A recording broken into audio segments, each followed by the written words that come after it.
Hello, dear friends, brothers, and sisters. Now we move on to the second part of Ezra and Nehemiah. We will learn about the third return of the Israelites to Jerusalem. The history of this period is recorded in chapter 1 to chapter 7 of the book of Nehemiah. It is followed by the revival and reform of that era in chapters 8 to 13. Let's take a look at the outline of these two books again.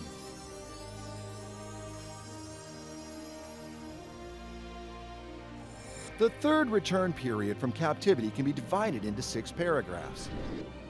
First, the prayer of Nehemiah.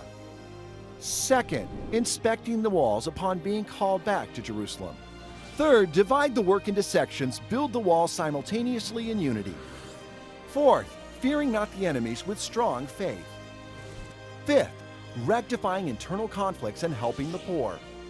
Sixth, casting lots to settle and guard the holy city. As we mentioned in part 1, all of these things happened in the reign of King Artaxerxes. The place to start is Susa Palace, which is near the city of Susa in Iran today.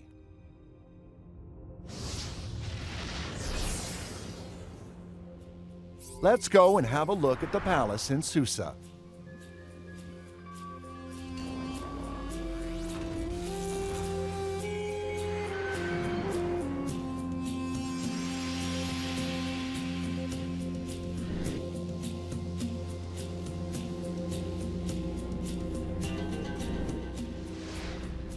According to chapter 1, verse 11, in the Susa palace, there was a cupbearer, an important officer who served King Artaxerxes. However, the man in this important position turned out to be an Israelite named Nehemiah. According to Greek historian Xenophon, a cupbearer is responsible for tasting the wine for the king. His job is to ensure the quality of the wine, and more importantly, to prevent wine poisoning. In addition, a cupbearer is also responsible for the king's personal life, the head of king's servants in the palace. It is obvious Nehemiah is a person that King Artaxerxes trusts.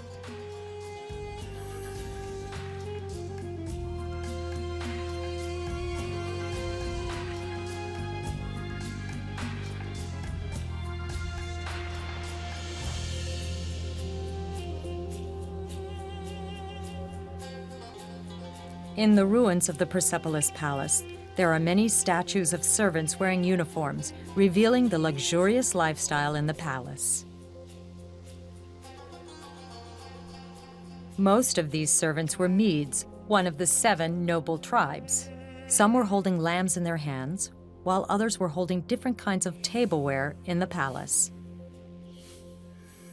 Some were holding cloths, leather, in their attendance to the king. And the one commanding these servants was Nehemiah, who did not belong to the 7 noble tribes. What a wonderful arrangement of God. The words of Nehemiah, son of Hakaliah.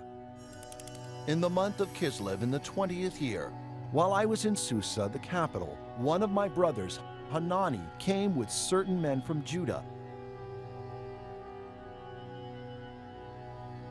And I asked them about the Jews that survived, those who had escaped captivity, and about Jerusalem. They replied, "The survivors there in the province who escaped captivity are in great trouble and shame. The wall of Jerusalem is broken down, and its gates have been destroyed by fire." In the scriptures, in the month of Kislev in the 20th year refers to November and December in 446 BC. The meaning of the name Nehemiah is comfort of the Lord. Through him, God comforted the Israelites who returned to Jerusalem.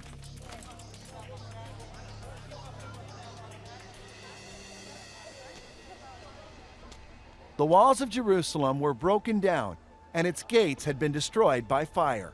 According to Ezra chapter 4, verses 6 to 23, from the letters between local officials and the Persian royal, we know the construction was severely hindered for at least twice. The first letter against them is recorded in Ezra chapter 4, verse 6. These people bribed officials when King Darius was in reign. After the death of King Darius, Ahasuerus succeeded in 486 BC. They filed an accusation again. Those who filed the accusation were officials around Jerusalem. They wanted to stop the reconstruction of the city walls. This chair leg is a relic of the old Persian Empire era. The lion claw decoration at the bottom is similar to the chair leg of the emperor's throne. However, archaeologists believed it was the chair leg of the governor of the Samaria province. Here is a seal of the governor of the Samaria province, and statues of the nobleman in Assyria, and the statue of an Ashdodite, or Philistine. Also, the statues of the Ammonites and their idols. All these demonstrated the political powers around Jerusalem. They were the people of the land, as recorded in Ezra chapter 4, verses 4 to 5.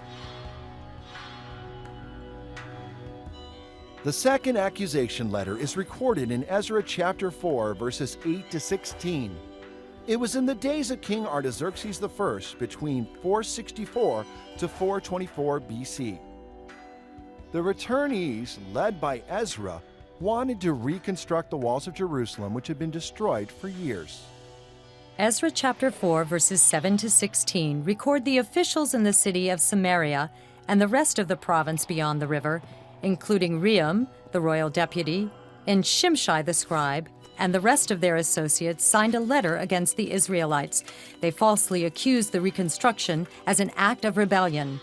They alleged that the king would lose the royal revenue or even the territory beyond the river, while the Israelites pay no tribute or tax to the king. They also appealed to King Artaxerxes to search the annals, which recorded how Jerusalem had rebelled against Assyria and Babylon. Annals were the archive records in the palace. Ezra chapter 4, verses 18 to 23 continued. King Artaxerxes commanded to search the annals. It was confirmed that at the time of King David, people beyond the river made tributes and paid tax to the Israelites. With this record, King Artaxerxes took the rumors about the rebellion of Israelites seriously. He issued a decree to stop the reconstruction temporarily until further notice. However, Rehum, the royal deputy, and Shimshai, the scribe, and their associates abruptly halted the work of the Israelites by force and power.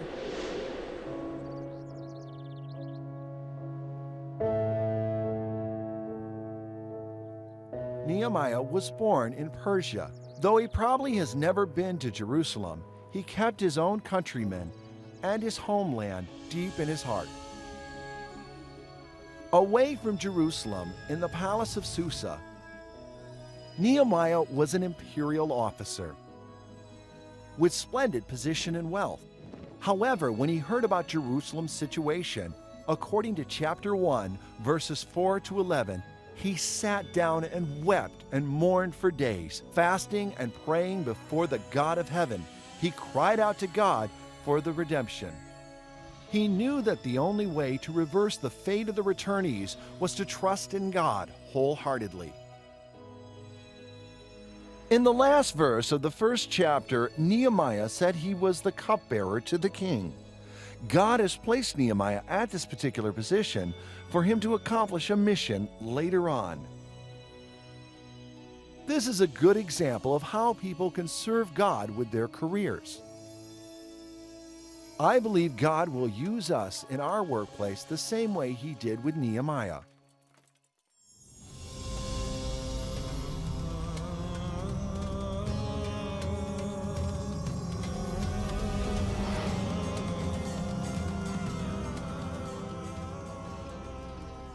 According to chapter 2 of Nehemiah, after 4 months, God answered his prayers.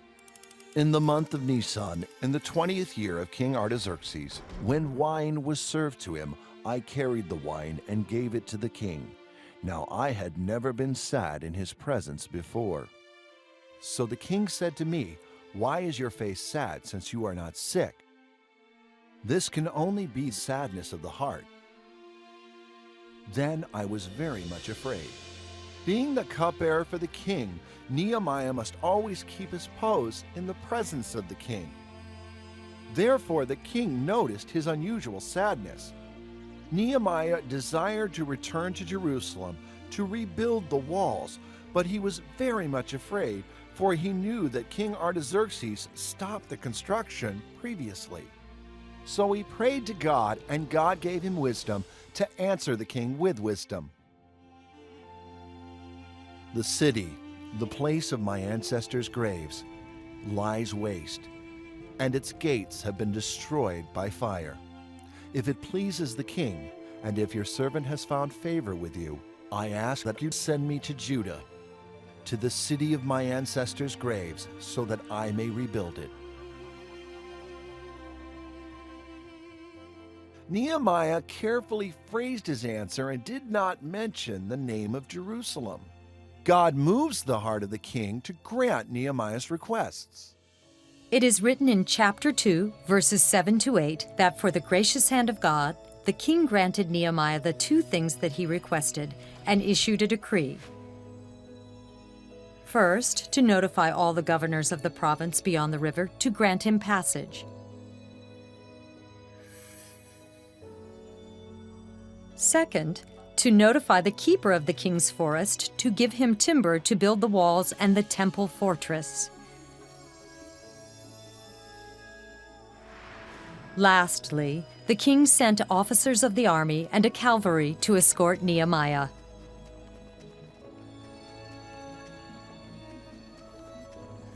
According to chapter 2, verse 1, the time of the third return led by Nehemiah should be sometime after the month of Nisan in the 20th year of King Artaxerxes, that is, 445 BC. It had been 13 years after the second return to Jerusalem, led by Ezra, and 92 years, or almost a century, after the first return, led by Zerubbabel. Quickly, the Bible said Nehemiah arrived in Jerusalem.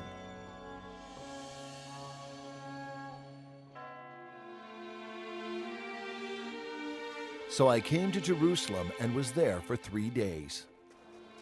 Nehemiah was in Jerusalem for 3 days. What did he do? The Bible does not mention.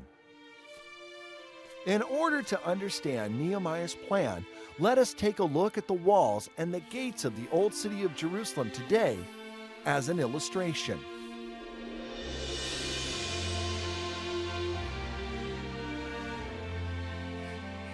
These rather complete walls and gates we saw were built in the 16th century by the Ottoman Empire.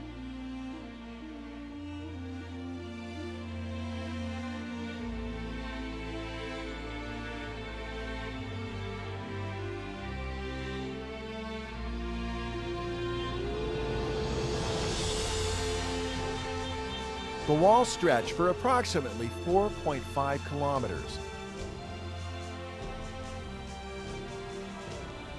With a height of 5 to 15 meters and are 3 meters thick.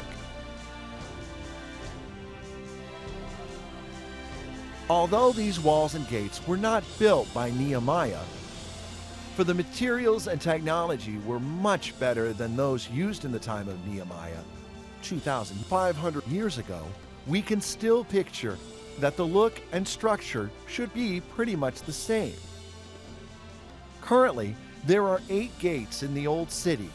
The Golden Gate is closed, but the other 7 gates are still in use.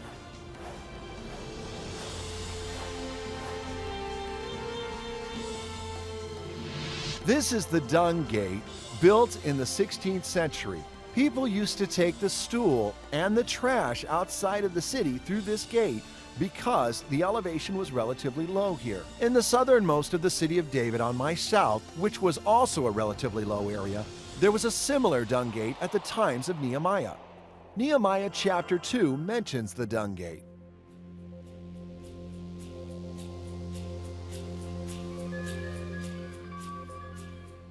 Then I got up during the night, I and a few men with me, I told no one what my God had put into my heart to do for Jerusalem. I went out by night by the valley gate, past the Dragon's Spring, and to the Dung Gate. And I inspected the walls of Jerusalem that had been broken down, and its gates that had been destroyed by fire.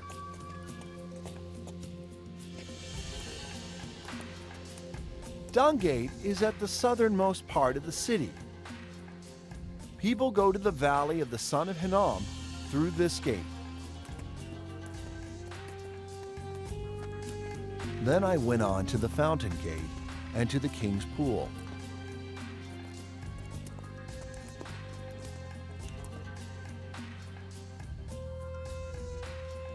But there was no place for the animal I was riding to continue.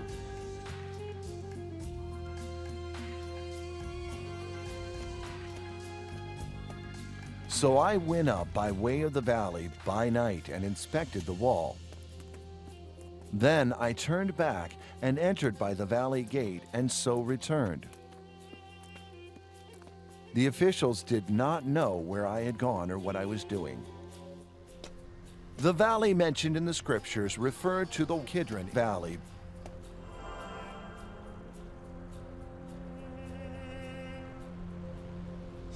The wall Nehemiah inspected by night was the wall at the south of Jerusalem. That part of the wall probably looked similar to the old city wall behind me. The route of Nehemiah's inspection helps us to learn more about the city planning of Jerusalem by then. Let us compare the scope of the walls of the old city built in the Ottoman Empire with this modern aerial photograph of Jerusalem. We will have a better understanding of the various boundary changes of Jerusalem from the era of David, Solomon, to Hezekiah, and finally the time of Nehemiah.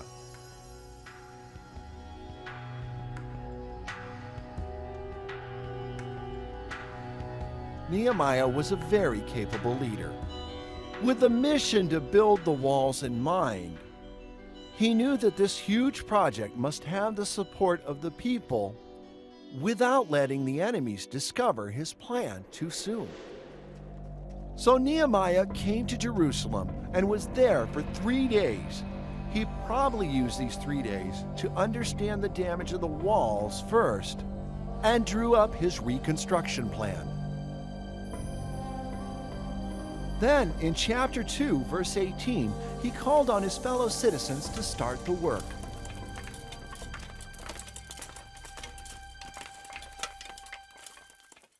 Nehemiah sets a great working mode for us to follow, that prayer comes first, understanding the situation before planning, then the action comes in the end. However, we sometimes suffer all sorts of hardships for God's work. Before Nehemiah started to rebuild the city wall, Nehemiah chapter 2 verse 10 specifically mentions 2 enemies, Sanballat the Horonite and Tobiah the Ammonite. Jewish historian Josephus believed that Sanballat was the governor of Samaria, and Tobiah, the Ammonite leader, could be a provincial governor at the east of Jordan River. They were very hostile to the returnees. When the Israelites were under captivity, the Samaritans and the Ammonites took over the governance in the land of Judah. If Jerusalem were rebuilt, the Israelites could regain, which would jeopardize their political power in this region. This is in line with the descriptions recorded in Ezra.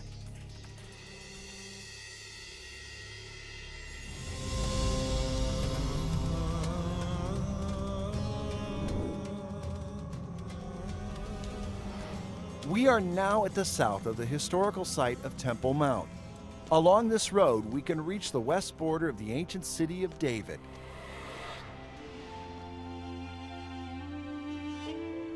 From the aerial photograph of Jerusalem today, Kidron Valley is to the east of the city, and we can still see the outline of the city of David back then.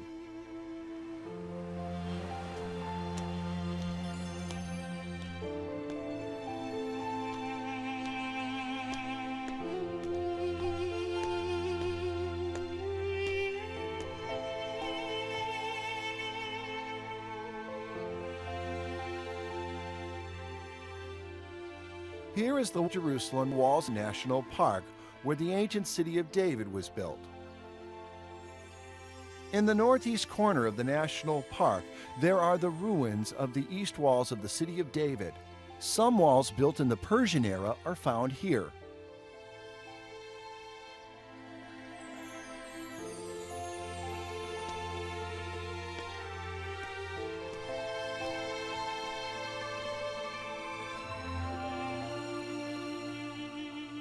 Here we come to this segment of walls. Most archaeologists believed that they were built in the Nehemiah era. The wall is 30 meters long. Several years after its excavation, archaeologists verified and announced in 2007 that it was built by Nehemiah. Let's take a look at the stone wall slopes and try to understand why Nehemiah built the walls here. These slanting stone walls are called stepped stone structure by archaeologists. It is called Milo in 2 Samuel, Kings, and Chronicles, which means the structure of slopes with stone pitching. The Jebusite built it around 1200 BC to support their castle and palace.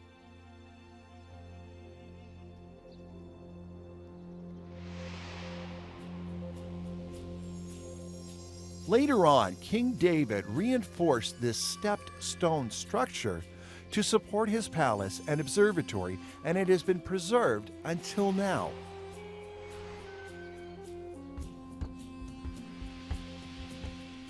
Looking down from the wall, we can see the Kidron Valley. It is still quite steep now. Most archaeologists viewed that Nehemiah built the original structure of the wall in several segments. But this part of the wall was supposed to be below the slope, but then it was probably severely damaged, as written in chapter 2, verse 14, that there was no place for the animal I was riding to continue. It was because the foundation was ripped out by the Babylonian army and became mounds of rubble that could not be rebuilt. So Nehemiah took the fastest way and built the new section of wall on top of the stepstone structure.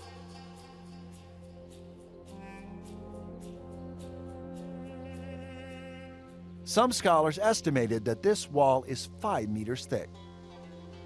We can imagine how difficult the project was at the time. The entire chapter 3 of Nehemiah records how Nehemiah organized each family and tribe to build a section of the walls and set up its doors, laid its beams, installed its bolts or its bars. Such division of labor enables the reconstruction to progress at the same time. Therefore, the walls of Jerusalem were rebuilt within a short period of time.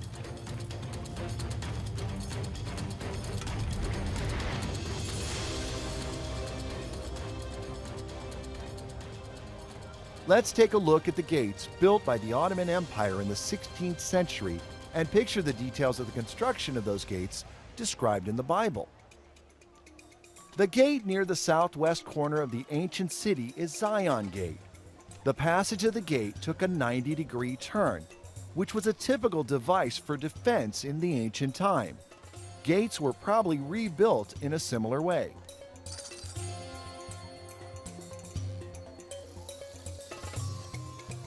This is Jaffa Gate at the west of the city. This is a more complete structure of the gate. We can see clearly the beams, the doors,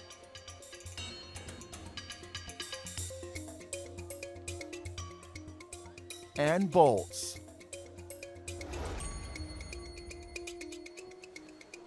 There are only relatively old doors left on the Damascus Gate at the north of the city.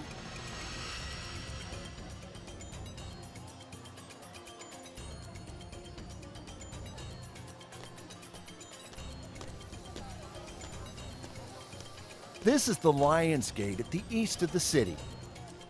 Look at these door beams built 400 years ago. The right and left doors and its bolts.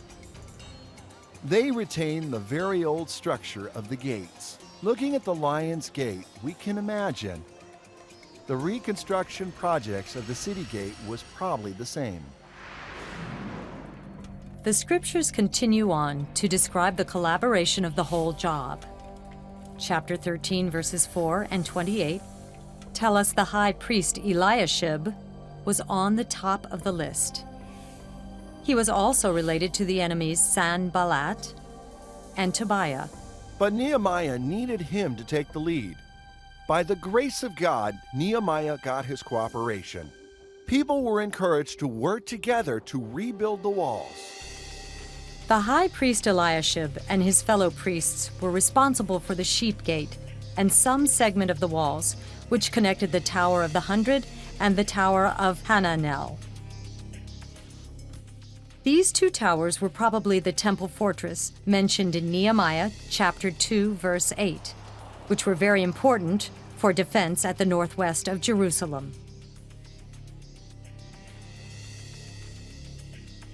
According to the detailed records in chapter 3, there were at least 10 gates under reconstruction. First, Sheep Gate, which was also known as Benjamin Gate, at the northeast corner of the city. The sacrificial sheep used in the temple came to the city through this gate. Second, Fish Gate, at the northwest corner of the city. It is mentioned in 2 Chronicles chapter 33, verse 14. It was a large gate in the era of King Solomon. The aquatic products from the fishing ports along the sea, like Tyre and Sidon, and the Sea of Galilee were delivered to the fish market at the city through this gate.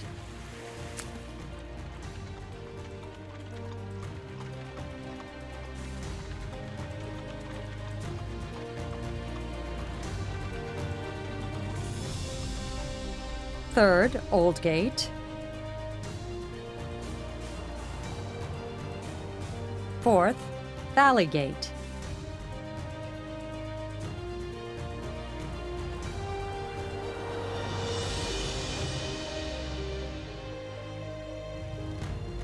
Fifth, Dung Gate. Sixth, Fountain Gate, which is probably close to the Pool of Shiloh.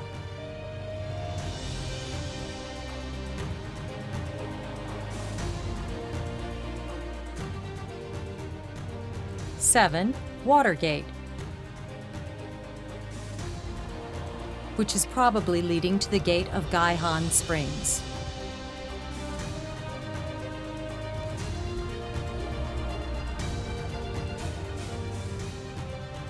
Eighth, Horse Gate, as mentioned in Jeremiah chapter 31, verse 40.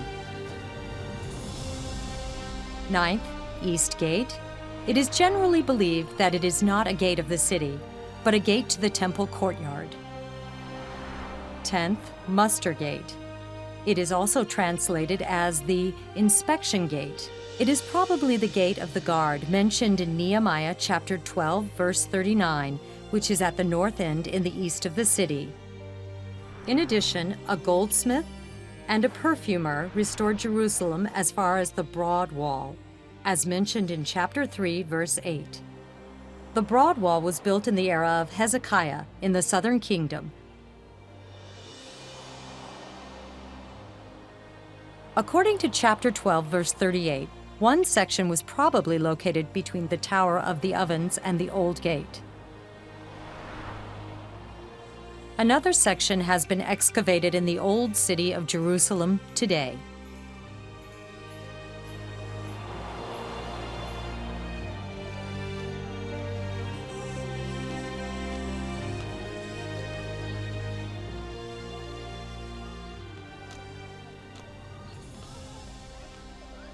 We are in the Jewish quarter in the old city of Jerusalem.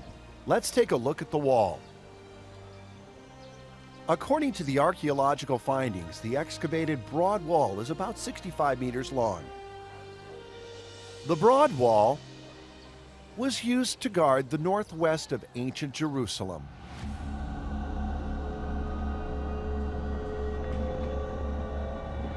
Since the terrain is relatively flat,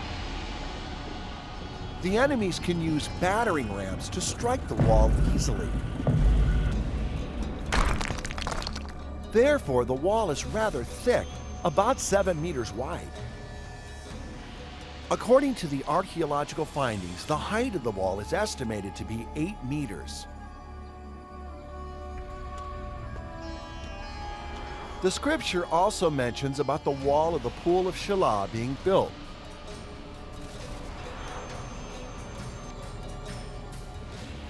What we see here is actually the pool of Shiloh, which was discovered in 2004.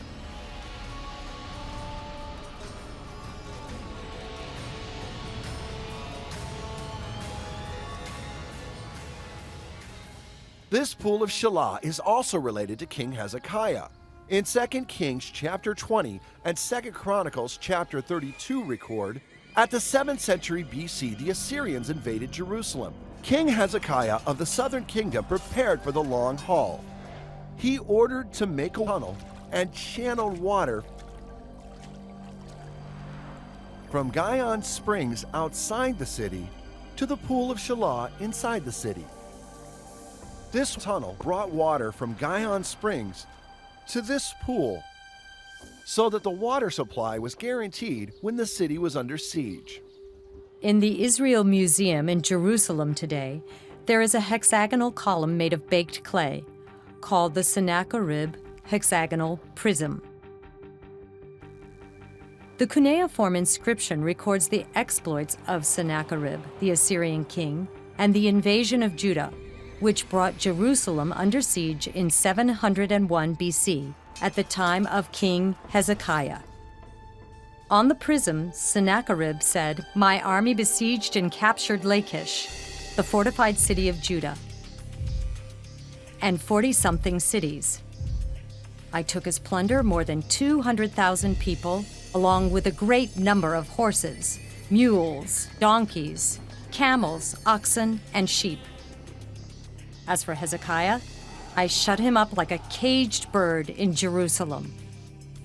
On one of the tiles found in the ruin of Lachish, currently exhibited in the Israel Museum, we can see the message written in Hebrew that the city was about to be conquered.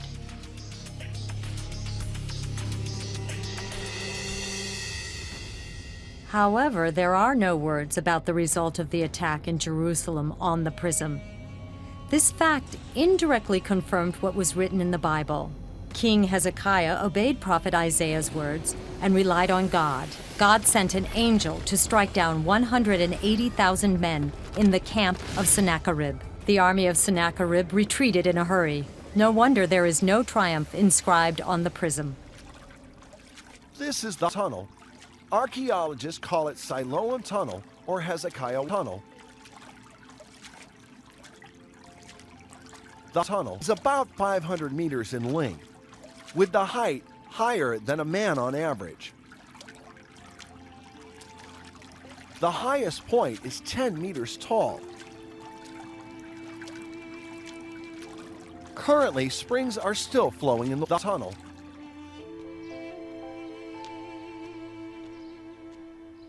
Let's walk back to the city of David. In the palace of David, underneath the stepstone structure, there's an excavation of an old house, the House of a Heel. This house was built before 586 BC. This is a 4-room house with a section of wall at its front. The scripture tells us that most of the families were responsible for the sections of walls in front of their own home. It saved their time and gave them a sense of security. Here we see the walls of the old district of Jerusalem nowadays. People still build their homes on top of the walls. Now we understand it is a wisdom Nehemiah receives from God to arrange the construction plan in such a manner. This is truly a win-win arrangement.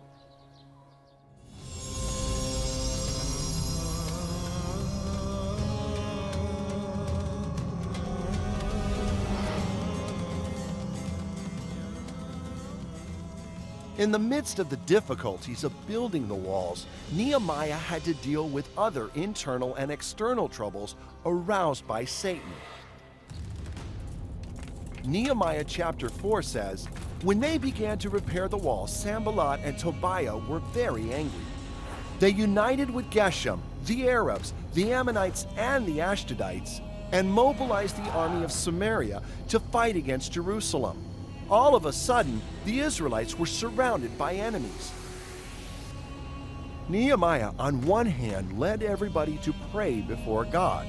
On the other hand, he designed a thorough defensive measure.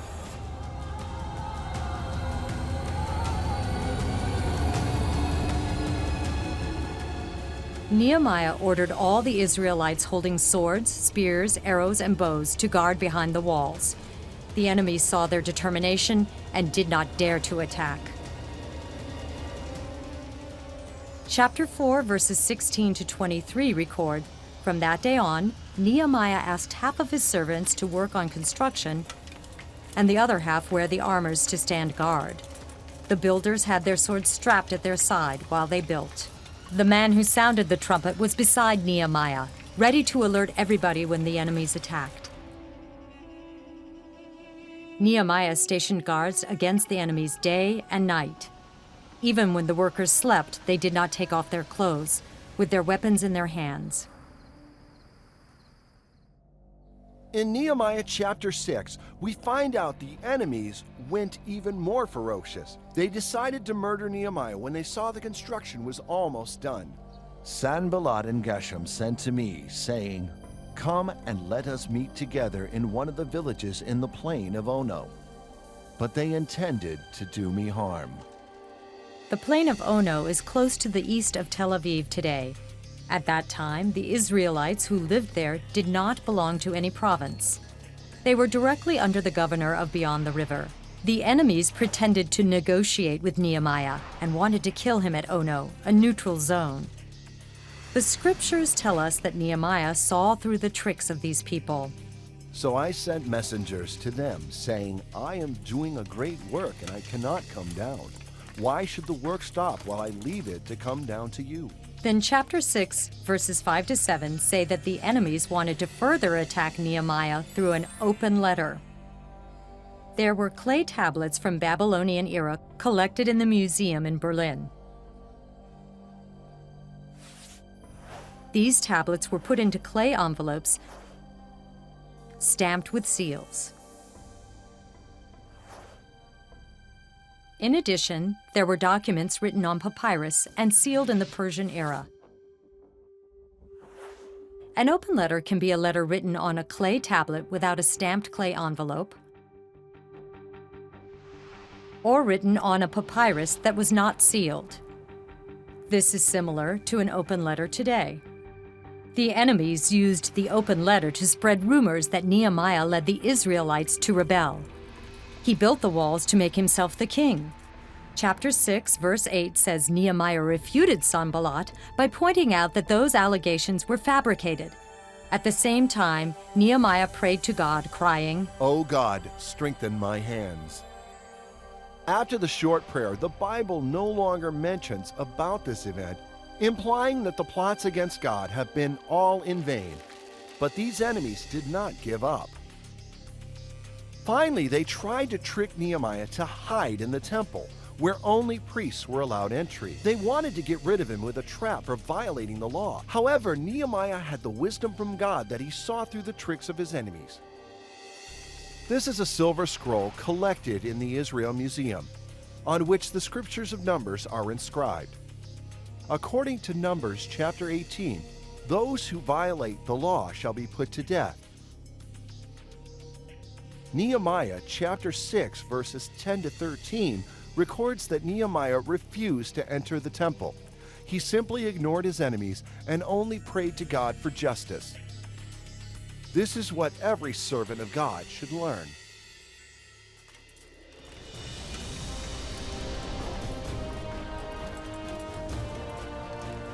So the wall was finished on the 25th day of the month of Elul, in 52 days.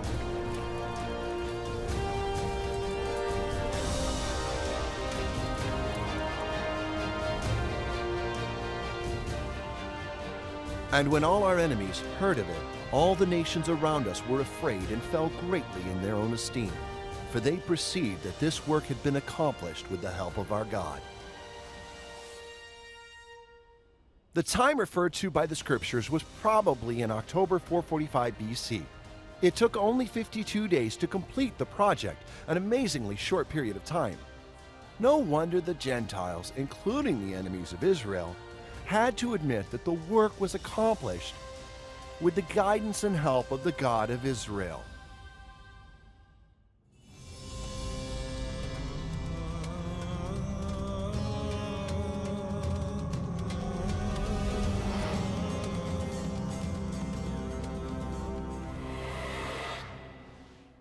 In addition to oppression from the outside, the social disparity of wealth caused serious internal problems. According to Nehemiah chapter 5, verses 1 to 5, Nehemiah heard the complaints from the people while they were building the walls. The poor had to mortgage their homes, vineyards, and fields. Some sold their children as slaves because of the bad harvest and their inability to pay tax. According to Leviticus chapter 25 in the Bible, when the rich lends money to the poor, they should not charge interest. In the year of Jubilee, the creditors must exempt all the debts, return the mortgaged land, and release those who sold themselves as slaves and their family members. These rules are meant for the rich to help the poor as much as possible. The Berlin Museum exhibits some documents of that era or even earlier. This piece of pottery fragment is a document of land registry on which the name of the owner of the land was written. This papyrus is a contract about the loan of a female slave. Another papyrus is a loan contract written in Aramaic in the Persian era. The creditor stated that if the debtor was unable to return the 4 silver coins he borrowed, the creditor would confiscate all the property of the debtor. These contents illustrate the fact of a big gap between the rich and the poor. Nehemiah chapter 5 specifically mentions about the nobles and the officials. When they lent money to the poor, they charged lots of interest. Nehemiah was furious. Such social polarization, which was even more threatening to a community than a city without walls. Nehemiah chapter 5 verses 6 to 13 described how Nehemiah condemned the rich, pointing out that their behavior was against God's will. Nehemiah urged them to exempt the interest from fields, vineyards, olive orchards, and houses. They should return the money, grain, wine, and oil that they extracted from the poor as well. As a result, the rich swore that they were willing to listen to Nehemiah. I believe the key is that Nehemiah set a good example. Chapter 5, verses 14 to 18 say that when Nehemiah served as the governor from the 20th year to the 32nd year of King Artaxerxes' 12 years, he did not take his salary, unlike the governors before him, who used their power to tax people and purchased properties. Thus, Nehemiah uplifted the heavy tax burdens on the poor.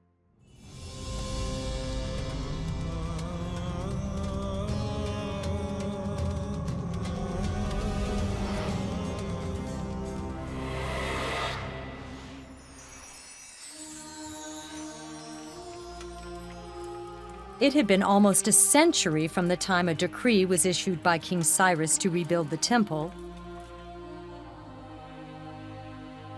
to the time when Nehemiah led the Israelites to reconstruct the walls of Jerusalem. The shattered city of Jerusalem was protected again.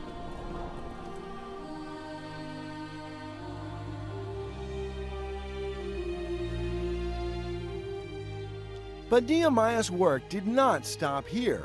He did 2 more important things afterwards. First, appoint guards to protect the walls of Jerusalem. Second, count the people who lived in Jerusalem after the return. I gave my brother Hanani charge over Jerusalem, along with Hananiah, the commander of the citadel.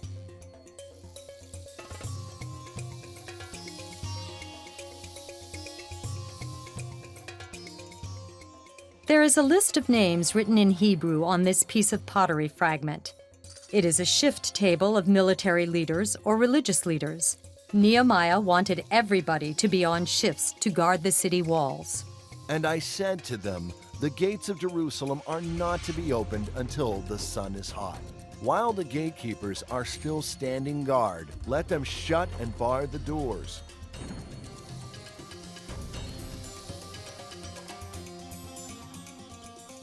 Appoint guards from among the inhabitants of Jerusalem, some at their watchposts and others before their own houses. Nehemiah chapter 7 verse 4 says, "The city was wide and large, but the people within it were few." The next thing Nehemiah had to deal with was the underpopulation problem of Israelites in the city of Jerusalem. We are now in the Jewish quarter again. Let's imagine the Israelites living together with the foreigners in Jerusalem at that time. We know that the power of the Gentiles in Jerusalem was still very great. If there were more Israelites moving into the city, they could not only reverse the political climate, but also improve the spiritual condition of the holy city. Then my God put it into my mind to assemble the nobles and the officials and the people to be enrolled by genealogy. And I found the book of the genealogy of those who were the first to come back. The genealogy recorded in Nehemiah chapter 7 verses 6 to 67 is basically identical to the one recorded in Ezra chapter 2. This record was brought back by the people of the first return in 539 BC. Nehemiah used this record to count the people in order to solve the problem of underpopulation. He also separated the priests and the Levites in order to restore the worship and the services in the temple. Then Nehemiah cast lots to determine who should move into the city. Now the leaders of the people lived in Jerusalem, and the rest of the people cast lots to bring 1 out of 10 to live in the holy city Jerusalem, while 9/10 remained in the other towns. Chapter 11, verse 4 to chapter 12, verse 26 tell us that Nehemiah made a list of the people living in Jerusalem according to the genealogy. From this list, we can see that except for the clergymen, nearly all the inhabitants of Jerusalem are from the 2 tribes, Judah and Benjamin. You may say they were chosen by God because their ancestors supported the house of David, stayed in Jerusalem, and formed the kingdom of Judah in the south at the times of the split kingdom. The northern kingdom set up other altars and became a center of idolatry, getting away from God.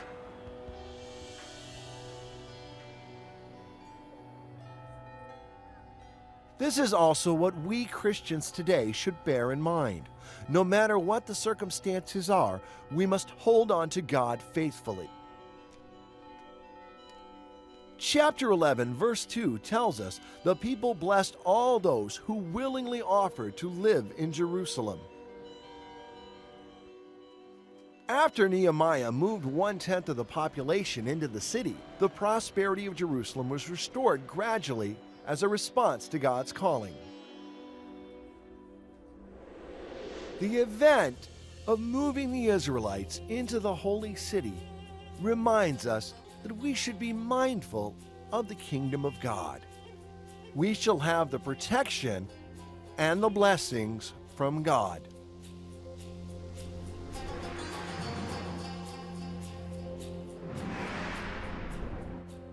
After the walls were rebuilt, Nehemiah moved on to address the social issues and started his reform measures. He worked with Ezra to rectify the spiritual problems of the Israelites. Let's see what happened in this period of time. Nehemiah used almost half of his book to describe this period. It can be divided into 3 parts. First, reading of the law, signing the covenant. Second, dedication of the city walls, managing services in the temple. And third, back to Jerusalem, the second reform. In Nehemiah chapters 8 through 10, we see that Ezra again appeared Together, Ezra and Nehemiah taught the Israelites the words of God.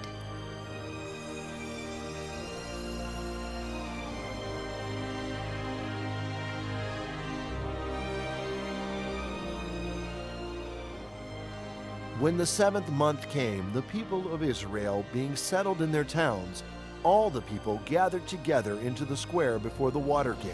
They told the scribe Ezra to bring the book of the law of Moses, which the Lord had given to Israel. Accordingly, the priest Ezra brought the law before the assembly, both men and women, and all who could hear with understanding. This was on the first day of the 7th month. He read from it facing the square before the water gate from early morning until midday, in the presence of the men and the women and those who could understand.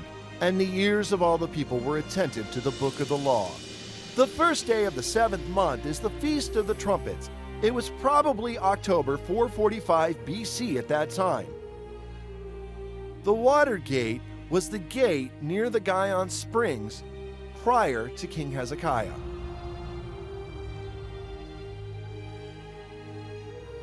There is a relatively large square in front of the gate, like the one we see here at the Damascus Gate. It can accommodate quite a large number of people.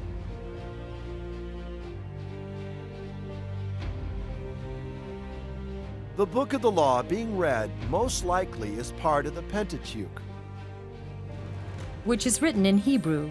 For those who no longer understand Hebrew, the Levites are assigned for interpretation and explanation. According to chapter 8, verses 9 and 12, all the people wept when they heard the words of the law.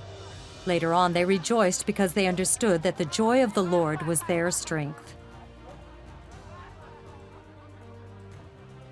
Nehemiah chapter 8, verses 13 through 18 tells us, on the second day of the celebration, the congregation came to Ezra and studied the words of the law carefully. They celebrated the festival of booths as commanded in the book of law. The Festival of Booths is in the 7th month in the Jewish calendar, which is around September or October in Gregorian calendar. During the Festival of Booths, the Israelites live in the tents made from branches of olive trees, palm trees, and thick trees, in remembrance of how God saved their ancestors when they left Egypt and lived in tents in the wilderness. After the Festival of Booths, Nehemiah chapter 9 is a prayer that talks about the national confession of the Israelites and praises the Lord.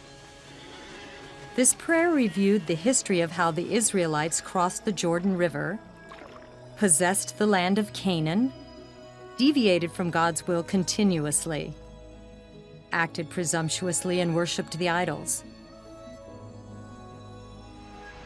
Then they praised God for giving them opportunities to repent and staying with them. At the end of the prayer, in verse 38, all the Israelites made a covenant with God again. This principle of confession, being forgiven and being reconciled, should be observed by us today.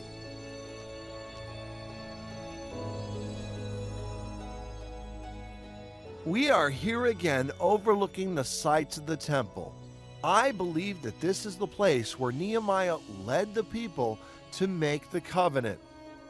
According to past experience, the people of God often regretted without true repentance. Therefore, Nehemiah led them to sign a firm agreement very seriously. Those who signed were the leaders, Levites, and priests. Also, this agreement listed all the things they should follow. First, we will not give our daughters to the peoples of the land or take their daughters for our sons. The inhabitants of this land referred to the Gentiles. Why did God forbid the Israelites to marry the Gentiles? As I said in part 1, God did not want them to be affected by or involved in idolatry, which would lead to problems in raising up their children. Second, to observe the laws of the Sabbath day and the Sabbath year faithfully, as recorded in chapter 10, verse 31. Now that the temple was rebuilt and the walls were repaired, Nehemiah and Ezra considered that it should be time to observe the Sabbath year. For the Sabbath year, God stipulates that they should sow the field for 6 years and let the land rest in the 7th year, so that they can benefit fruitful yields in the future. But the Israelites worried that the production would be reduced if they rest in the Sabbath year. Therefore, they did not observe the Sabbath year. They did not realize the consequence was that they had poor harvest, and eventually they were under captivity for 70 years in the foreign land. Therefore, Nehemiah commanded them to observe the Sabbath year immediately. Third, to observe offerings and tithing.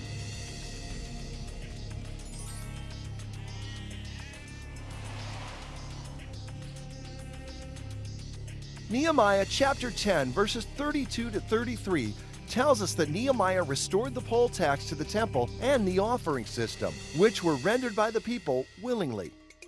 Verses 34 to 39 record that Nehemiah reformed the offering system that required offerings for the clergymen to be put in the storehouse, where the vessels of the sanctuary are.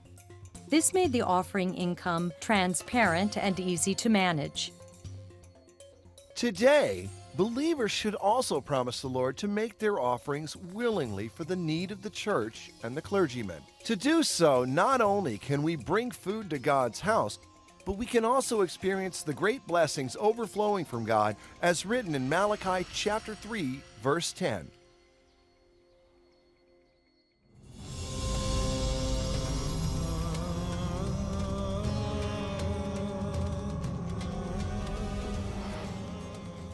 After the completion of the rebuilding of the walls of Jerusalem, Nehemiah did not hold a dedication ceremony immediately.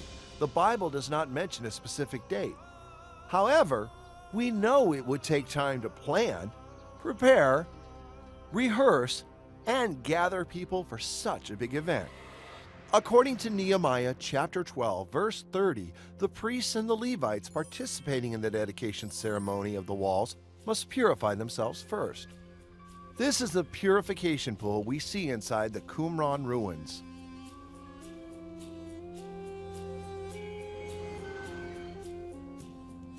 In the old time, the person who copied the scriptures had to walk into the pool and purify themselves before they scribed.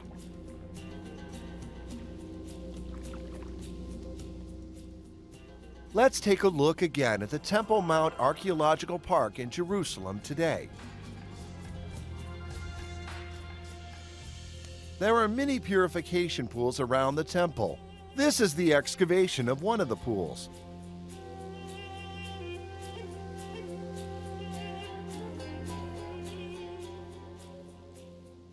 Those who wanted to enter the temple and sacrifice must walk down into the water and purify themselves. Then they would walk up the stairs from the other side and enter the temple.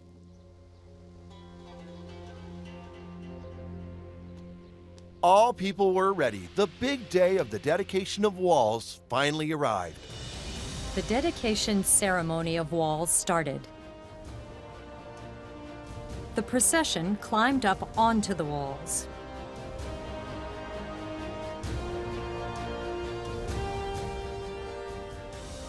Some scholars speculated that they might have gathered at the Valley Gate at the southwest side of the city walls.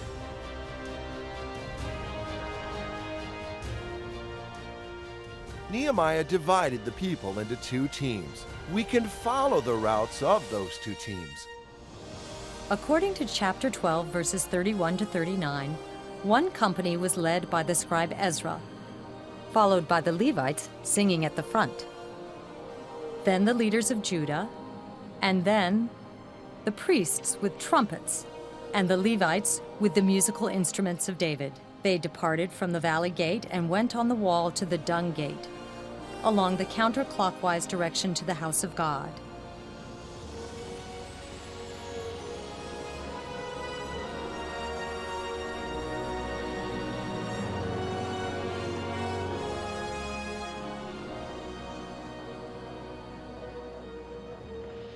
The other company went along the wall in a clockwise direction. It was led by Nehemiah in name only.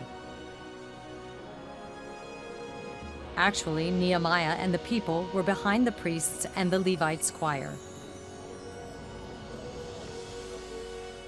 Nehemiah knew well of his role. He was an administrative leader, not a clergyman. Therefore, he did not assume the role of a religious leader.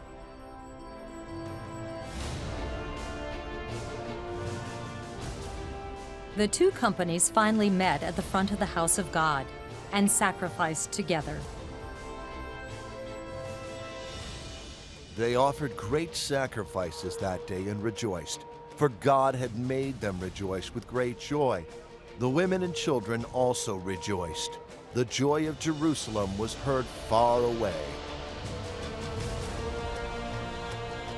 After the dedication ceremony, according to chapter 12, verses 44 to 47, Nehemiah appointed men over the temple chambers to gather the contributions, tithes, and to distribute them among the priests, the Levites, the singers, and the gatekeepers who ministered at the house of God in order to manage the temple better.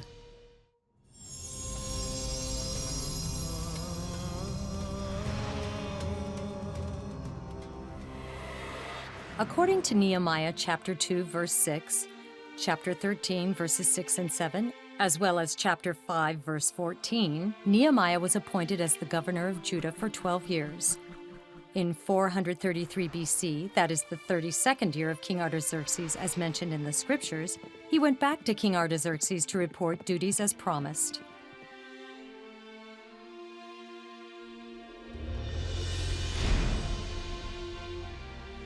After some time should refer to a period of time.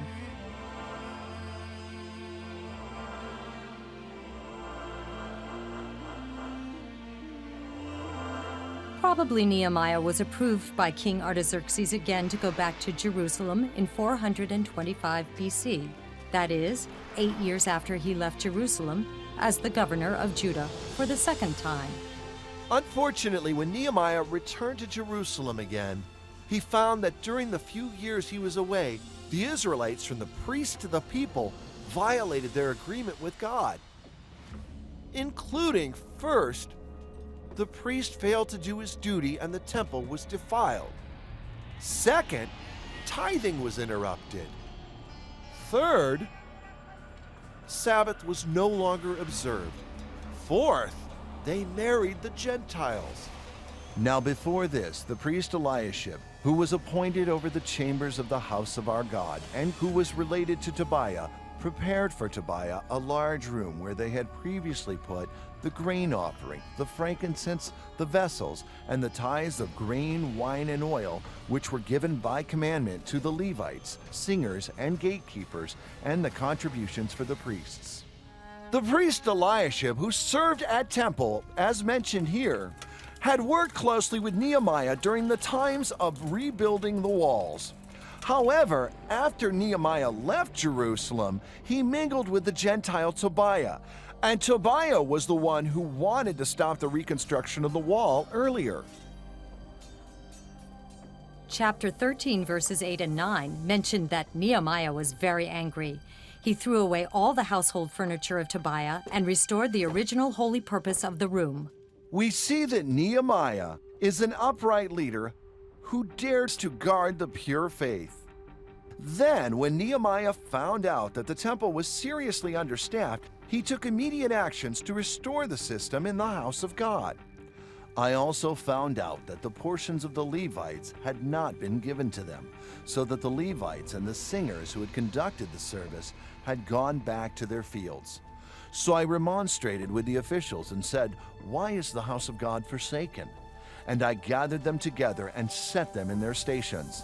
Then all Judah brought the tithe of the grain, wine, and oil into the storehouses. The Levites lacked the supply of food and had to farm the fields, for the people did not observe tithing. It was very sad.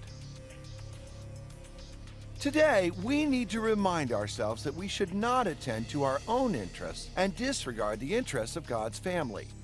Remember me, O my God, concerning this. Similar prayers are seen once in chapter 5 and 3 times in chapter 13. These prayers portray the close relationship between Nehemiah and God. Like all the serious Christians, he desired to be called a good and trustworthy servant when he sees God. What's more is that Nehemiah had to deal with the issue of people violating the Sabbath. In those days, I saw in Judah people treading wine presses on the Sabbath and bringing in heaps of grain and loading them on donkeys, and also wine, grapes, figs, and all kinds of burdens, which they brought into Jerusalem on the Sabbath day. Tyrians also, who lived in the city, brought in fish and all kinds of merchandise and sold them on the Sabbath to the people of Judah and in Jerusalem. As you can recall, this is the Damascus Gate. At the square in front of the gate, many hawkers are doing business here.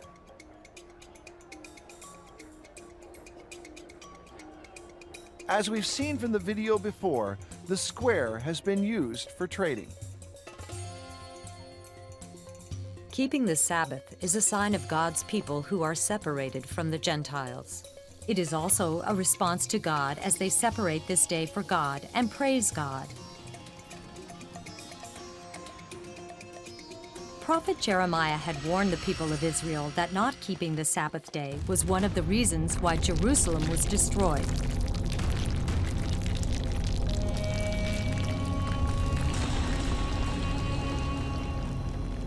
Prophet Ezekiel had also prophesied that the people of Judah would be dispersed to foreign countries because they did not keep the Sabbath.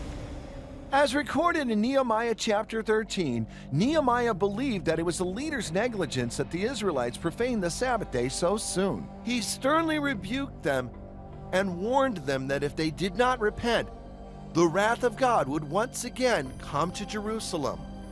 Chapter 13, verses 19 to 21, say that in order to completely prevent the foreign merchants from doing business in the city and affecting the people from keeping the Sabbath, Nehemiah commanded his servants to shut the gates before Sabbath, and they could not open the gates until the Sabbath was over. For those merchants who did not give up and stayed outside the city, Nehemiah warned them that if they did not obey, he would arrest them all. Finally, like Ezra, Nehemiah faced the problem of intermarriage between the Israelites and the Gentiles. In those days also I saw Jews who had married women of Ashdod, Ammon, and Moab, and half of their children spoke the language of Ashdod, and they could not speak the language of Judah, but spoke the language of various peoples. The problems of intermarriage with the Gentiles, apart from being tempted for idolatry, were that the children might not understand Hebrew and did not know how to read the scriptures. Then eventually they would forget about their faith. The scriptures state that Nehemiah was absent for less than a decade. He did not expect the intermarriage with Gentiles would happen again. From chapter 13, verses 25 to 29, we can see that Nehemiah was very angry. He confronted those who knowingly made mistakes, beat them, cursed them, and made them take an oath in the name of God to repent. Nehemiah punished the grandson of Eliashib, the high priest, severely because he married the daughter of Sanballat, who did not believe in God. The scriptures imply that Nehemiah chased him away from priesthood.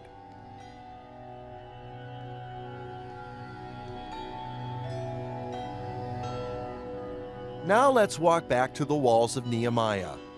When people mention about Nehemiah, they usually think of him as the leader of the Israelites who led them to rebuild the walls of Jerusalem. However, most of the book of Nehemiah records how he reestablished the faith of the Israelites. These last two verses are its conclusion. Thus I cleanse them from everything foreign. Remember me, O my God, for good. Obviously, rebuilding the walls was very important, but rebuilding the relationship between the Israelites and God was Nehemiah's desire. This was also his prayer before he returned to Jerusalem. Nehemiah is a great model for the Christian leaders of all ages and generations. Dear friends, brothers, and sisters, we can learn a lot from the history of the Israelites, who returned to Jerusalem 3 times from exile. The books of Ezra and Nehemiah record a long list of names of the returnees. we can see that God values this group of people who loved God. They gave up the comfort lifestyles they had in the land of captivity and returned to Jerusalem to rebuild their life with God.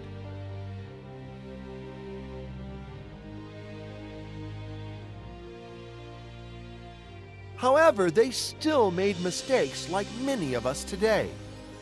The books of Ezra and Nehemiah teach us that we must be determined to obey God's words as a response to the grace of His redemption. Let us learn from Ezra and Nehemiah and conduct our lives according to what the Bible teaches us as our highest principles.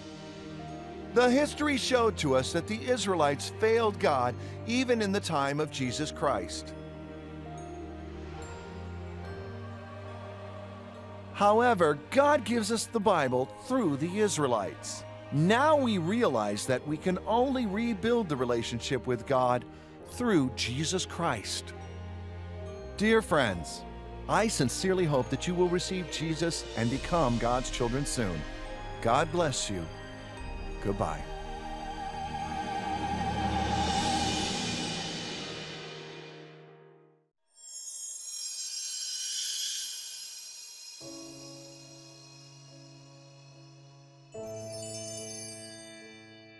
It's amazing that Nehemiah completed building the walls in only 52 days. And indeed, the Bible presents it as such, not as a miracle, but as a event that showed that God was with Nehemiah. They're rebuilding it. And as you read the story of the rebuilding, isn't it exciting to see how the whole community kicks in and participates, the priests and the non-priests. Now let me also suggest that Nehemiah learns that the enemies of the Jews, in particular a man named Sanballat and Tobiah and Geshem, are plotting against them and even threatening physical violence against them.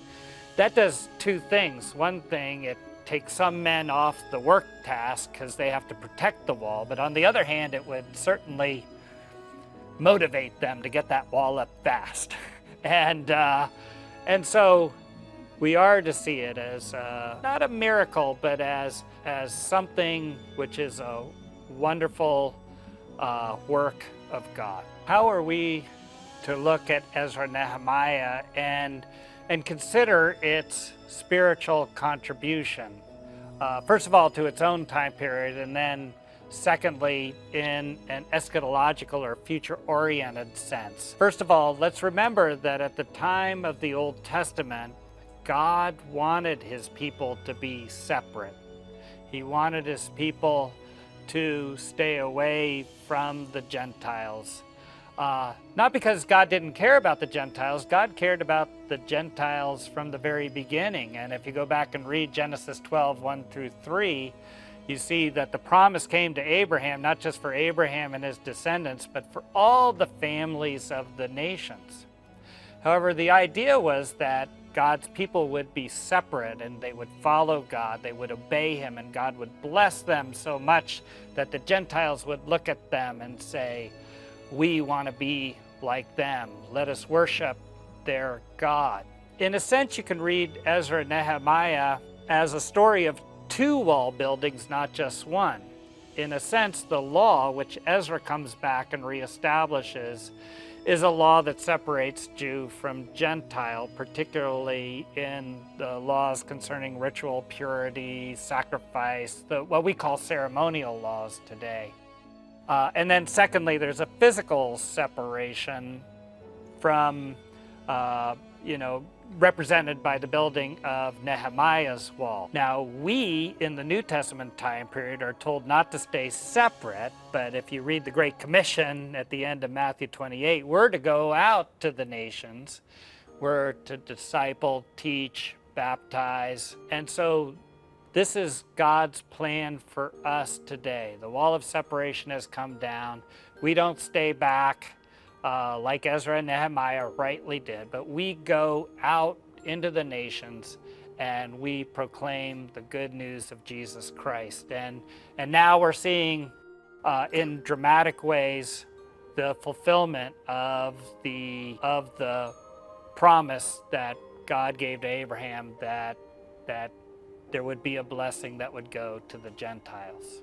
An interesting fact is that Ezra Nehemiah is one of two books, the other being Daniel, that's half written in Hebrew and half written in Aramaic, which is interesting because at the time of Ezra Nehemiah, Hebrew is beginning to die out as a living language, and Aramaic is taking over. And so there are a whole bunch of features of the text which, as I say, just ring true for that time period. It's interesting that the book of Ezra Nehemiah contains two large sections which are memoirs. And that's very unusual for the Old Testament. Memoirs are, of course, written in the first person rather than the third person, and both Ezra and Nehemiah have a memoir within it, which gives a reader a sense of you're hearing it from a participant in the events. Not only are Ezra and Nehemiah real people, but their personality comes across in their writings. And I always find it very interesting to see just how different Ezra and Nehemiah are from each other, and how God used both of these personalities for his purposes. Nehemiah is kind of a go-getter. He's kind of an extrovert. He is somebody who, when he has a task, he gets it done. And when he runs into Jewish men who have divorced their wives and remarried pagan women, he goes to them and he starts yelling at them, and he starts ripping their clothes and tearing their hair out and telling them go back to their original wives. Ezra runs into, on a different occasion, a similar group of men, but rather than ripping their hair, he tears his own hair out and he rips his own clothes. And again, sometimes in Christian circles, we say there's only one way of leadership. And I'm not saying anybody tearing out anyone's hair is the way to go today, but God can use both quiet people, more introverted people, as well as outspoken, extroverted people to accomplish his plans. 尼希米是做亚达谢西王的纠正，一听到城墙拆毁，城门被火焚烧，他就有这个负担要回去。为什么他在第一章马上禁食祷告呢？其实历史的背景在于以斯拉记的第4章。过去在解释尼希米记，我们通常要回到列王记下的最后一章。当然最后一章里面提起城墙拆毁的情况，但是近代的学者已经接纳以斯拉记第4章，也就是尼希米记里面很重要的历史。为什么呢？因为同样这位亚达谢西王，他禁止这个耶路撒冷重建，就是这个原因，所以城门被火焚烧。尼希米献上祷告，他献上祷告，向耶和华这位天上的神，这位大而可畏的神献上祷告。尼希米安静等候。尼希米记当中有几个重要神学的主题。第一个主题就是祷告，因为尼希米在第1章其实是一个委身的祷告，他献上祷告，他求主开恩，求主让他很顺利的可以回到耶路撒冷。在第9章当中，尤其在第13章里面有很多向神呼吁，求神纪念，求神恩待。其实这是报道式的一个祷告，我称它是庆祝的祷告，因为像一个学生当他完成功课的时候，向他的老师说，老师我已经完成了，神啊，求你纪念我，求你开恩。尼希米当中第二个主题是指明神学的主题，因为在尼希米短短的13章当中有很多名字，里面第3章是修建城墙，他们的名字都写下来。第8章有一些跟以斯拉在一起读神话语的同工在哪里，有一些领袖，有一些利未人。第7章跟以斯拉记的第2章名字是一样的，这群体是第一次归回群体，名单写下来。为什么必须要把第一次回来的群体写下来呢？因为他们正像耶利米先知所传讲，愿意回到耶路撒冷，他们愿意回到神所预备给他们的地方。第10章有一群体，他们也就签下他们的名字，愿意遵行神的话语。第11章有一些名字呢，这些就是愿意住进耶路撒冷，他们愿意遵行神的话语。第12章还很仔细把祭司跟利未人的名字写下来，就是这些服侍他们当中的这些领导。尼希米当中我们也看到教导的重要。以斯拉是文士，他很注意神的话语，他对律法神的 Torah 很注意。第8章里面他们很谨慎，把以斯拉邀出来，在水门的宽阔处读神的话语，还请利未人仔细把神的话语讲明清楚。尼希米也与以斯拉一起同工，研究以斯拉、尼希米。学术界当中不想把他们两个放在一起，认为他们不可能在一起。但是在尼希米记当中，我们却可以看到第8章有以斯拉的名字，第12章有以斯拉跟尼希米在一起服侍的名单。今天我们已经愿意接纳他们一起同工。尼希米记当中，我们也可以看到尼希米特别关怀一些软弱的，因为历史的背景让利未人很不顺利的在神的行列上面没有办法参与圣工，他们软弱了，回到自己的田地去了。其实最主要是因为那个时候没有关怀他们的需要，所以尼希米在第12章、第13章都特别注意利未人，尤其这些回到自己田地去的人，让他们再次有机会回来。他让他们可以在庆典上面参与庆祝，他们让利未人有机会再次参与神的圣工。其实最主要跟奉献有关，因为在第13章，当他们不小心软弱的当中，有人占用了圣殿的库房。那个时候因为是农业的社会，所以一些这个农业的产品没有地方放的时候，无形中这个奉献也就减少了。尼希米也就处理了这件事，让当得的份可以让利未人可以有机会享用，鼓励这些软弱的利未人参与圣工。